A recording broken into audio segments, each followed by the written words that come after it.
عسلامة، مرحبا بكم في نهار جديد ودبارة جديدة. ترونشيت هكايا تاع لحم بقري، رشة ملح، شوية كليل، تابل وكروية.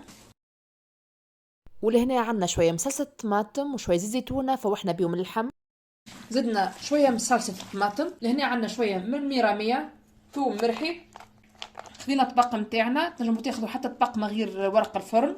حطينا فيه شوية زيت، ولهنا حطينا فلفل هكا ملون، قصيناه بالطريقة هذه. نرشوا عليه من فوق رشة زيت زيتونة ورشة ملح، وندخلوا الطبق متاعنا الكوشة على درجة حرارة 190 درجة تقريبا. 30 35 دقيقة وكل واحد والتسخين تاع الكوشة متاعو.